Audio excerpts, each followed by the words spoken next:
대표님께서 오늘 행사의 마지막 주제이자 하이라이트라고 이렇게 써놓으셔가지고 제가 어깨가 굉장히 무겁습니다. 나의 꿈, 나의 인생이라는 강의를 하는 순서입니다. 나는 왜 이 디얼라이언스 사업을 하는지, 또 이 사업을 통해서 이루고자 하는 나의 꿈은 무엇인지 제가 저의 인생 스토리를 풀어서 여러분들에게 전해드리는 시간입니다. 지금까지는 사회자이다 보니까 제가 딱딱한 분위기로 사회를 진행할 수밖에 없었고요. 지금은 제가 제 마음대로 편하게 저의 인생 스토리를 이 디얼라이언스 사업과 그리고 제가 왜 이 사업을 선택을 했고 왜 이것을 성공해야만 하는지 어떻게 보면 가슴 떨리는 저의 이야기가 시작이 될 겁니다. 제 이야기이기도 하지만 여기 함께 오신 여러분들의 공감 가는 이야기이기도 할 겁니다. 왜냐하면 우리는 누군가요? 누군가의 엄마고 누군가의 아빠이기 때문에 그렇습니다. 그래서 지금부터 저보다 여기에 오래된 저보다 조금 더 사신 분들도 계실 거고요. 아니면 또 저의 동생 같은 분들도 계실 겁니다. 어떻게 보면 저는 인생의 중간에 딱 서 있다고 봐요. 왜냐하면 이제는 100살은 기본적으로 살아야 되고요. 120살까지는 우리는 살 수밖에 없는 그런 세대를 살고 있습니다. 그러면 저는 지금 이제 곧 정년을 앞두고 있어요. 나이가 공개되기 어렵네요. 그런데 제가 학교를 퇴직하고 무엇을 할까 고민을 했습니다. 그런데 할 것이 없더라고요. 그래서 저는 사회복지 전공입니다. 그래서 제가 외부에서 아까 저 직원이 나와서 발표했듯이 제가 노인복지센터를 운영하고 있습니다. 따로 제가 퇴직하는 동시에 제가 이거를 그냥 올인하려고 그렇게 해서 하고 있는 그 상황인데 왜냐하면 저를 받아줄 나이가 없더라고요. 학교도 65세면 나가라고 그럽니다. 그러면 저는 65세부터 엄청나게 일을 할 수 있는 에너지를 가지고 있는데 제가 살 것이 없더라고요. 그래서 내가 사업을 하자라고 해서 만들어 놓은 곳입니다. 그런데 시간이 지나다 보니까 뇌를 가지고 쓰는 나의 어떤 에너지가 노동을 쓰는 에너지가 별다를 바 없다라는 생각을 했습니다. 그래서 고민하고 또 계속 뭔가를 저는 계속 찾아가고 있는 그런 삶을 살고 있는 사람이었어요. 네, 하대표님을 만났고 20년 만에 만났습니다. 그리고 그 20년 만에 만난 사람이 저에게 이러한 이야기를 했습니다. 제가 좋아했을까요? 안 좋아했을까요? 네, 제가 저분을 계속 만나야 되나? 말아야 되나? 3개월 동안 고민을 했습니다. 그래서 그 인생의 60을 살아야 되나? 아직 60년 더 살아야 돼요. 그렇게 보이지 않나요? 대답이 좋습니다. 제가 120까지 살 것 같지 않아요? 대답을 안 하시면 제가 130입니다. 다시 한번 합니다. 제가 120까지 살 수 있을까요? 네. 하겠습니다. 나의 꿈, 나의 인생입니다. 제가 어쩌다가 다이어트라는 생소한 직급에 가버렸습니다. 저희 스폰서님과 우리 양성모 원장님의 끊임없는 사랑으로 제가 지금 이 자리에 서 있다는 것에 제가 다시 한번 분께 감사를 드립니다. 어떻게 보면 인생의 반을 살았고요. 어떻게 보면 예전으로 비교했을 때는 60이라는 환갑잔치를 했을 그 나이는 저는 이제 저 세상으로 가야 돼. 나이 멀지 않은 사람입니다. 그런 저의 60년 전의 이야기를 제가 스토리를 통해서 이 사회의 비전과 함께 풀어가도록 하겠습니다. 저는 운명적인 만남의 어떤 그런 순간들이 굉장히 많았습니다. 그리고 그 순간순간들은 저에게 너무나 소중히 했었고 그 많은 것들이 저의 인생을 바꿔놓는 그런 계기가 저에게 다가오는 순간이 있었습니다. 바로 인생을 바꾼 한 편의 영화와 한 권의 책입니다. 저는 저희가 국민학교 3학년 정도 됐을 거예요. 저희 아버지가 저는 저희 아버지를 너무나 사랑하고 존경합니다. 그런데 그 아버지가 지금은 하늘나라에 계십니다. 저에게 많은 꿈을 실어주셨고 또 키워주셨고 사랑을 주셨고, 그런데 이 한편의 영화가 저희 인생을 완전히 바꾸어 버립니다. 아버지는 저에게 영화관에 저를 앉혀놓고 아버지가 올 때까지 여기 앉아서 영화를 보고 있거라 라고 했던 저의 초등학교, 국민학교 3학년 시절입니다. 이 영화가 1972년에 나왔어요. 근데 제가 그 안에서 보니까 이런 검은 그런 자막에 갈매기가 한 마리가 여러 마리의 갈매기도 있었고 너무나 대장 같은 갈매기도 있었어요. 그런 갈매기가 창문을 나릅니다. 근데 제가 그냥 자막만 읽고 아무런 의미도 못 느끼고 저 갈매기는 왜 저렇게 나라만 다닐까? 라고 생각을 했어요. 어린 나이에. 그때 거기에서 어린 나이에 저한테 딱 나오는 문구가 하나 있었습니다. 가장 높이 나는 갈매기가 가장 멀리 본다라는 문구였습니다. 그 어릴 적 기억의 그 문구가 지금도 저에게 생생하거든요. 왜냐하면 이 영화를 보고 아버지가 저를 데리러 왔을 때 아버지가 저에게 물었습니다. 우리 공주님은 그 영화를 보고 뭘 느꼈나? 이렇게 물어봤어요. 저희 아버지는 저에게 늘 공주라고 했었고 늘 박사라고 했었고 저에게 늘 그렇게 저를 불러줬습니다. 왜냐하면 그것은 저를 그렇게 되라고 사랑스럽게 크라고 그리고 훌륭한 사람이 되라고 학자의 길을 걸으라고 저한테 그렇게 말씀을 하셨던 것 같아요. 그리고 시간이 아주 지나서 제가 하정석 대표님을 만나게 됩니다.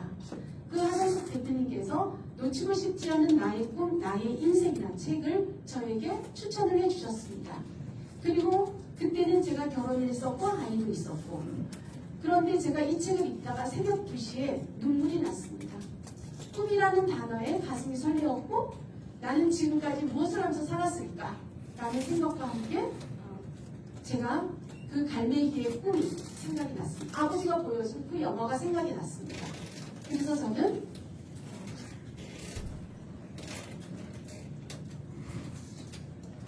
저의 꿈을 다시 찾기 시작을 했습니다. 그리고 저는 대학원에 늦은 나이에 입학을 하게 됩니다.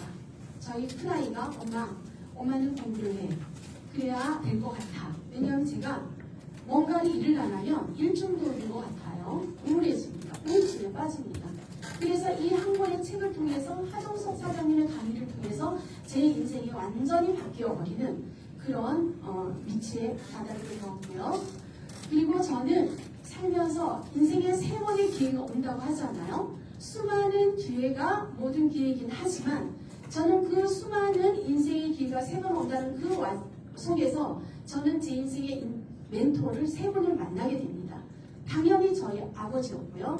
아버지는 저에게 가장 위대한 존재였습니다. 위대한 존재였고 다시 태어나서 너는 누구를 아버지를 선택할래라고 하면 저는 저희 아버지입니다. 100번을 태어나도 1000번을 태어나도 저는 그런 아버지를 너무나 존경하고 너무나 그리워하고 있습니다. 그리고 대학의 어떤 교수의 길을 들었었을 때 인생 오무작이라는 제가 그 다큐멘터리를 보게 됩니다. 그것이 김영석 교수님의 24시간이었습니다. 그분의 제가 24시간을 보면서 저는 너무나 제가 나태한 사람이라는 걸 깨달았습니다. 아버지가 저에게 너무나 소중하게 이 세상에 보내준 그 시간들을 저는 쪼개어서 쓰지 못하고 있다는 것을 깨달았습니다. 그리고 제가 생각을 했습니다.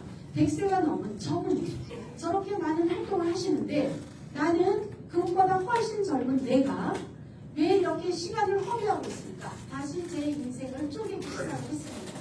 그리고 그 찰나찰나의 순간마다 저는 최선을 다했고 진짜 열심히 살았습니다. 왜냐하면 저는 누군가의 엄마였으니까요. 그리고 또 20년의 세월이 지나서 만난 하정석 대표님이 제 인생의 멘토십니다. 20년 전에도 그랬고 지금도 제 인생에 너무나 제 가슴에 차지하는 멘토십니다. 20년 동안 한 번도 뵌 적이 없지만 저는 카톡으로 잘 계시나 항상 그 모습 그 자세로 저처럼 이 사진을 바꾸시지 않으시더라고요. 그래서 제가 여전하시구나 잘 계시구나 이렇게 해서 우연한 기회로 제가 2025년 6월에 제가 하정석 대표님을 만나면서 또 다른 어떤 제가 성공을 꿈꾸는 사람으로 가고 있습니다. 아버지는 저에게 사랑을 주셨고요. 김명석 교수님은 시간을 쪼개는 방법을 저에게 주셨습니다. 하정석 대표님은 성공해서 돈을 벌 수 있는 그러한 일들, 돈을 쫓아가는 것이 아니라 돈이 나를 따라오게 하는 그러한 비즈니스를 저한테 알려주셨습니다. 그리고 저는 계속해서 그 한 권의 책과 한 편의 영화로 인해서 저는 제 인생을 계속해서 꿈 넘어 꿈을 쫓아가는, 누군가 그러더라고요. 꿈꾸는 다락방이라는 책에서 가장 바보 같은 사람은 내가 뭔가 직업을 하나 가진 것을 꿈을 이루었다고 착각하는 사람들이라고 했습니다. 진정한 꿈을 이루어가는 사람들은 꿈 넘어 꿈을 쫓아가는 그러한 사람들이 진정한 어떤 인생의 성공자라고 이야기했습니다. 그런데 제가 끝없는 성장을 이 안에서 저는 제 인생, 제가 지금 올해 64세입니다. 64년 동안 끝없는 성장을 위해서 저는 제 시간을 쪼개서 살았고요. 그리고 어떤 한계가 도달하면 두려움도 함께 오잖아요. 그런데 그때는 저는 그렇게 생각했습니다. 내가 두려워서 못하는 것이지 내가 저것을 넘을 수 없는 벽은 아니다 라고 도전을 했습니다. 그리고 저는 진정한 자유를 찾아서 살고 싶은 사람이고 저는 자유로운 영혼이에요. 제가 어떤 기질 자체가 그렇습니다. 그래서 누군가가 나를 구속하는 그 자체를 제가 너무 싫어해요. 그리고 그런 자유로운 시간이 저에게 주어진다 하더라도 이만큼 살아보니 경제적으로 뒷받침되지 않는다면 이것은 너무나 허망하다라는 생각을 했습니다. 제가 지금까지 읽었던 수많은 책들 속에는 사람을 돕는 리더로서의 출발이라는 공통점이 있었습니다. 리더란 꿈과 열망과 믿음과 행동, 끈기, 그리고 사람을 돕는 마음, 이것을 가진 사람만이 성공을 할 수 있다라는 그 무수한 필독서들을 제가 다 읽었는데 제가 한 가지 깨달은 것이 있습니다. 이 네트워크 마케팅을 만나면서 어떤 것을 깨달았냐면 인간은 자유로운 존재이기는 해요. 그러나 여기에 따라오는 것은 무엇일까요? 경제적인 것들이 따라오지 않으면 이러한 자유는 아무 의미가 없습니다. 그리고 내가 무엇이든 할 수 있는 그 잠재력에 대한 역량을 더 키울 수 있고 더 밀어줄 수 있고 더 가질 수 있는 건 뭘까요? 경제적인 하나의, 사람들은 돈이 다냐고 합니다. 저는 돈이 다라고 생각합니다. 그래야만 내가 남을 베풀 수도 있고요. 내가 뭔가를 내 아이들이 출발할 수 있는 것을 도와줄 수 있고, 그렇지 않나요? 그런데 사람은 돈이 다가 아니라고 합니다. 그래서 저희 아버지가 저를 키울 때 한 가지 실수하셨어요. 저한테 돈을 쫓아가는 사람들은, 죄송합니다 이런 표현을 써서, 상놈이 하는 짓이라고 했습니다. 그런데 지금은 제가 아이셋을 키워보니 그것이 진짜 아니라는 걸 깨닫습니다. 그래서 내 아이들의 꿈을 이루어줄 수 있는 도구는요, 아이들에게 무한한 꿈을 키워서 성장할 수 있도록 키워주는 것은, 그것은 기본이고요. 그것을 이루어줄 수 있는 밑받침은 저는 경제적인 자유라고 생각합니다. 그래서 저는 이 사업을 진솔하게, 진지하게, 그리고 끝없는 성공을 위해서 저는 하고 있습니다. 오늘도 제가 학교에서 아이들에게 강의를 했습니다. 선택이라는 강의를 했고요. 그 선택에서 강한 요법이라는 강의가 들어갑니다. 그래서 제가 오면서 강의를 하면서 생각을 했습니다. 그래, 내 인생에서 이 얼라이언스는 메시는 내가 선택을 하던가 안 하던가 두 개 중에 하나라는 얘기예요. 그죠? 그런데 내가 선택을 안 했을 때 가져오는 것을 생각을 해봤습니다. 경제적인 자유는 따라올 수 없다는 것을 제가 느꼈고요. 내가 선택을 했을 때, 이 메이시를 통해서 내가 성공을 했을 때 경제적인 자유는 따라올 수 있는, 그리고 우리 양성모 원장님께서 제가 성장할 때마다 많은 돈을 주시잖아. 그죠? 그것은 저를 성장하게 하는 이 회사의 하나의 강화 요법이라고 생각을 했습니다. 긍정적인 강화 요법을 저에게 주셨는데 제가 이 메이신 사업을 선택을 해야 될까요? 안 해야 될까요? 가야 될까요? 안 가야 될까요? 가야 됩니다. 그것이 제가 이 사업을 하는 이유입니다. 그리고 제가 성공을 하는 사람과 성공을 하지 못하는 사람들의 차이점을 제가 이 네트워크 마케팅을 하면서 깨닫게 됐어요. 수많은 네트워크 경험을 하시는 사람들의, 사장님들의 공통점이 있습니다. 나 다 알아. 내가 할 거야. 내가 알아서 할 거야. 이렇게 이야기합니다. 그런데 그게 얼마나 위험한 말이라는 것을 저는 알게 됐습니다. 시스템이라는 것은요. 자, 수학이라는 과목이 너무 쉽습니다. 저는. 그런데 사람들은 어려워합니다. 왜 그럴까요? 공식에 대입을 해서 문제를 풀면 답이 나오는 그 과목이 어렵다고 하는 것은 내가 그 과정을 치르기 싫다는 거예요. 내가 만들어진 공식의 시스템을 익히기 싫다는 거예요. 저는 그것이 수학이라고 생각합니다. 저는 인문학은 어렵다고 생각합니다. 너무 광범위 하거든요. 이 내신 사업도 저는 그렇게 받아들였습니다. 수학의 공식처럼 내가 그것을 그대로 풀어간다면 굉장히 내가 쉽게 이 사업을 할 수 있고 그리고 성장할 수 있겠구나 라는 생각을 했습니다. 그래서 꿈을 포기하지 말라고 합니다. 꿈을 포기하지 말라는 것은 그 내가 갖고 있는 열망, 꿈 그것을 끝까지 사수해라 라는 하나의 저는 진리라고 생각을 합니다. 그리고 이 매신 사업을 진행을 하다 보면 수많은 거절이 다가옵니다. 그렇죠? 거절이 다가옵니다. 그런데 저는 생각을 했습니다. 하 대표님도 그런 말씀을 강의순간에 하시거든요. 너를 거절하는 것이 아니다. 김민주를 거절하는 것이 아니다. 다만 세상에 잘못 알려진 잘못된 공식으로 풀은 그 다단계에 우리가 뭐라고 자성료 다단계가 굉장히 잘못된 걸로 우리나라의 자리를 잡았잖아요. 그런 부정적으로 어떤 그러한 생각들이 그런 것들이 그분들의 머리에 있었기 때문에 거절을 하는 것이지 이 매시는 모르잖아요. 저도 몰랐고 오늘 오신 분들 다 모르셨죠? 다 몰랐습니다.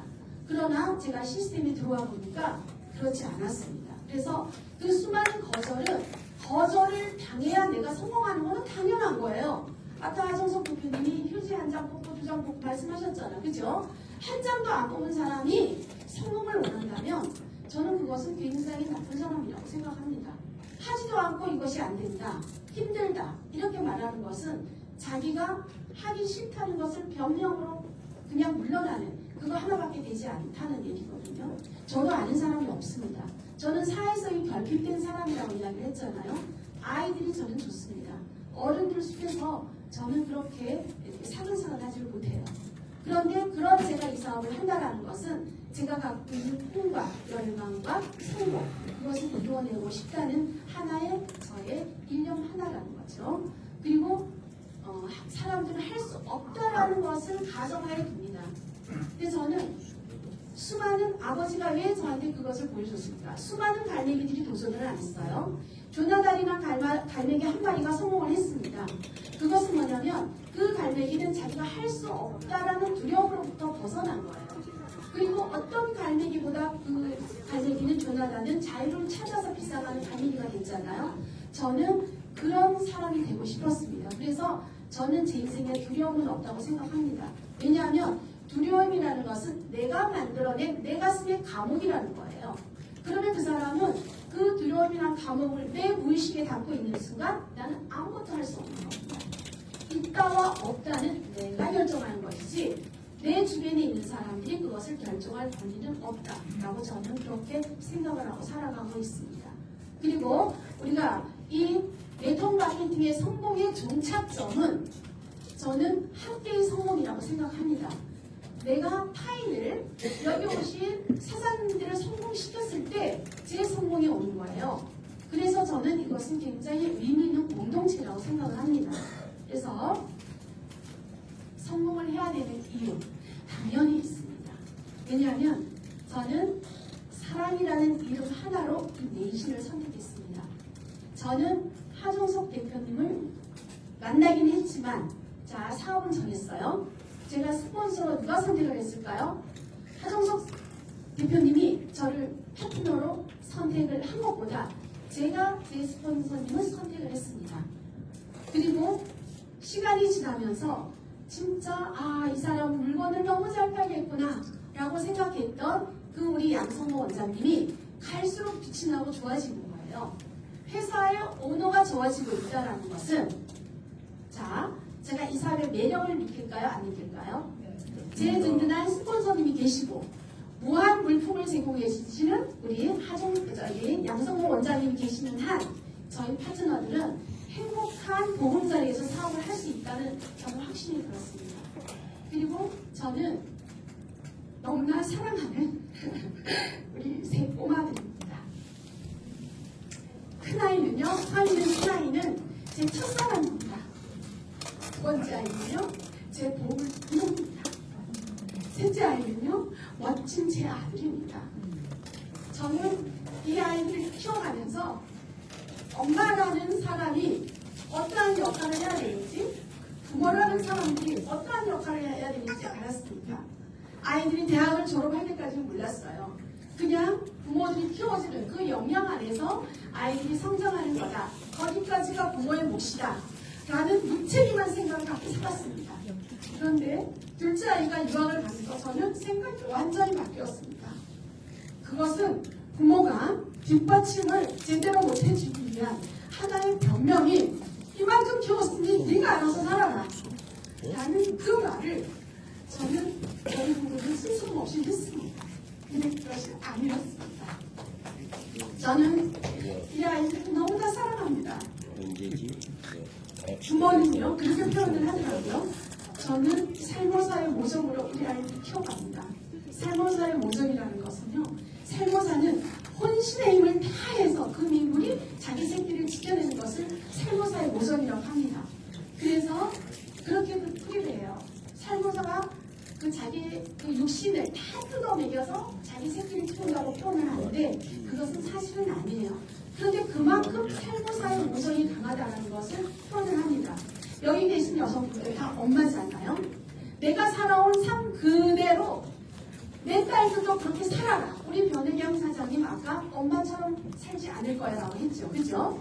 내 아이가 나를 보고 나는 엄마처럼 살지 않을 거야 라는 부모가 되고 싶은 사람 손 한번 들어보세요. 아무도 안 계시죠? 그러면 오늘 이 시간 현재는 선물이라고 합니다. 사장님들은 여기 오신 만큼 내신 사업을 저와 함께 하셔야 됩니다. 그것이 오늘이 여러분들이 해야 될 선택이라는 거죠. 그리고 아빠는요, 아빠의 부정은 가시보기를 이야기를 합니다. 그런데 아빠의 부정은요, 죽어가는 한 자기의 아들을, 자기 인생을 전부 다 헌신해서 사랑으로 키워내는 아빠의 부정을 이야기합니다. 그리고 그 아이들을 그렇게 키워낸 그 부정으로 인해서 우리는 사람들이 이야기합니다. 살모사의 모성이 그랬고, 가시보기의 부정은요, 가시보기는 자기 살을 다 뜯어서 그 자식 가시보기를 키우는 그런 것들로 많이 표현을 하고 있습니다. 부정과 모성은. 그런데 이 빗대어지는 이 두 물체는요, 우리가 말 못하는 뭐예요? 생명체라는 거죠. 말 못하는 생명체도 자기 자식을 위해서 얼굴을 가리지 않고 온 힘을 다해서 이렇게 인생을 살아가면서 자기 삶을 살아가면서 자식들을 키워내는데 우리는 인간이잖아요. 그렇죠? 만물의 영장이 인간이잖아요. 인간이 그런 생각을 가지고 내 자식을 키우지 않는다고 생각한다면 저는 부모로서 무책임한 사람이라고 생각합니다. 제가 부모 교육 강의를 할 때 그럽니다. 세상의 자녀들은요, 문제가 없습니다. 단 0.001%도 문제가 없어요. 문제는 누구한테 있을까요? 100% 부모한테 있습니다. 내 아이의 어떤 잘못된 행동이 보인다. 누구의 잘못일까요? 부모의 미러링이 잘못했다는 거예요. 그런 그 아이들에게, 저는 이 세 아이들에게 진짜 제가 갖고 있는 모든 것을 다 주고 싶습니다. 저는요, 딴 거 없습니다. 내 아이들에게 매달 1,000만 원씩 통장에 돈을 넣어주는 그런 부모가 되고 싶습니다. 그래서 매일매일 이 메이신 사업을 하면서 목표를 정합니다. 학교에서 퇴근을 해요. 또 이 사업을 합니다. 날밤을 새면서 또 제가 만들어놓은 회사 일을 합니다. 논문 심사를 하면서 또 다른 사이버 대학에서 강의를 하면서 저는 쉴 새 없이 일을 합니다. 그런데 그것을 제가 언제까지 할 수 있을까요? 저는 그리 많이 남은 시간이 아니라고 생각합니다. 그래서 저는 제 배 아파서 난 이 세 녀석 때문에 저는 이 사업을 반드시 성공을 해야 되고요. 그리고 돈도 많이 벌어야 됩니다. 그리고 이 아이들이 꿈을 이루고 성공했을 때 이 아이들이 돈을 벌기 위해서 일을 하는 것이 아니라 진정한 자기의 꿈을 키우기 위해서 일을 했으면 좋겠어요. 그래서 그 밑받침에 어려워졌을 때 제가 이 사업을 해서 만들어준 그 수익 구조로 인해서 아이들이 행복하게 살기를 원하고 있습니다. 다 그렇지 않을까요? 자식을 생각하면 눈에 눈물 나지 않을까요? 저는 우리 아이들을 늘 가슴에 떠올리면 눈물이 납니다. 왜 그런지 모르겠어요. 그냥 눈물이 납니다. 저희 남편은 왜 우냐고 얘기합니다. 그런데 어떻게 해요? 눈물이 납니다. 그게 부모 아닐까요? 해주지 못해서 눈물 나고요. 더 사랑해주지 못해서 눈물 나고요. 더 주지 못해서 눈물이 납니다.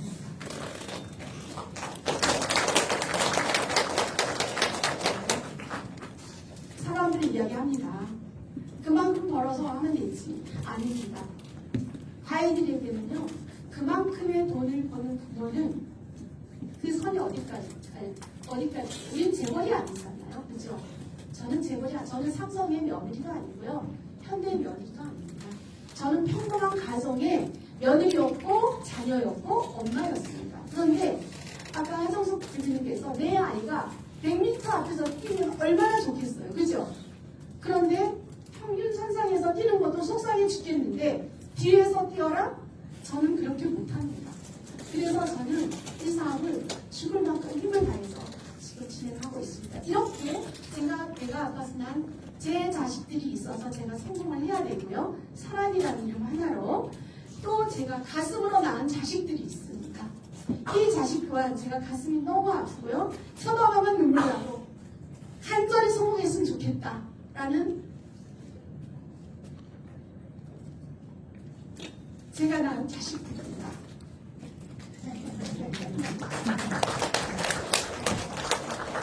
얼마 전 원스타이사 모임이 있었습니다. 그래서 이 초라한 장소에서 다 같이 식사를 했습니다. 그런데 하나하나 쳐다보면 저분들이 언제 성공을 할까? 언제 나만큼 올까? 잠이 오지 않습니다. 스폰서는 부모잖아요. 아빠하고 엄마잖아요. 그죠? 그런데 이 자식들이 커가는 길목에서 내가 어떠한 역할을 해야 될까? 쫓아가서 어떤 일을 해줘야 될까? 거절당하는 그 상처를 내가 어떻게 치료를 해줘야 될까? 시스템에 오지 않는 그 파트너를 보면서 언제나 시스템에 앉아서 저분들이 성공을 할까? 저는 오로지 그 생각밖에 하지 않습니다. 하성석 대표님이 제가 3개월 속을 썩였을 때 얼마나 가슴이 아팠을까요? 본인이 성공하기 위해서 저를 오라고 했을까요? 아니에요. 제 성공을 누구보다 원했던 분이고 저를 너무나 잘 알고 있는 분이기 때문에 저 사람과 함께하면 참 좋겠다라는 생각이 더 진했을 겁니다. 저도 똑같은 마음입니다. 감사합니다. 대표님 죄송합니다. 3개월 숙석인 거 제가 프레지던트로 갚겠습니다. 여기에는 제가 사랑하는 동생도 있고요. 제가 사랑하는 직원도 있습니다. 그리고 제가 좋아하는 언니도 있고 오빠도 있고 다 있습니다. 그리고 그 언니, 오빠, 동생들이 낳은 자식들이 이 안에 다 있습니다. 저는 뭘까요? 할머니잖아요. 그죠? 부모보다 더 손자 사랑이 강한 게 누구예요? 할머니잖아. 그죠? 저는 이분들을 다 성공시켜야 되는 스폰서입니다. 그래서 저는 반드시 성공해야 됩니다. 그것이 제가 이 사업을 하는 사랑이라는 이유 하나로 메이킹 사업입니다. 오늘 오신 분들 제가 선택을 해서 여기까지 왔듯이 제가 있다면 모두 할 수 있습니다. 그래서 저 사람이 했는데 내가 어떻게? 아닙니다. 제가 했기 때문에 모두가 할 수 있다고 생각합니다. 왜냐하면 회사가 단단하게 받쳐주고 있고요. 대단하신 우리 GW그룹의 대표님이신 하성석 대표님은 이 계열의 역사를 쓰신 분입니다. 그분이 우리들의 스폰서입니다. 그리고 그 시스템을 제가 숨쉬는 소리까지도 복제하고 싶은 그런 사람이 저입니다. 이 사업은 100% 복제 사업이라고 했거든요. 제가 하정석 대표님을 그대로 복제한다면 우리 GW그룹 성공할까요? 안 할까요? 성공합니다. 그것이 제가 살아온 제 아버지의 사랑과 그리고 학자이신 우리 김영석 교수님, 제 인생을 또 이렇게 바꾸어 놓으신 하정석 대표님, 이렇게 그 3인방이 김민지라는 인생의 스토리 속에서 녹아있는 지금 이 시간입니다. 너무 감사드리고요. 여러분 모두 저와 손잡고 성공하시길 바랍니다. 땅끝까지 넘겨서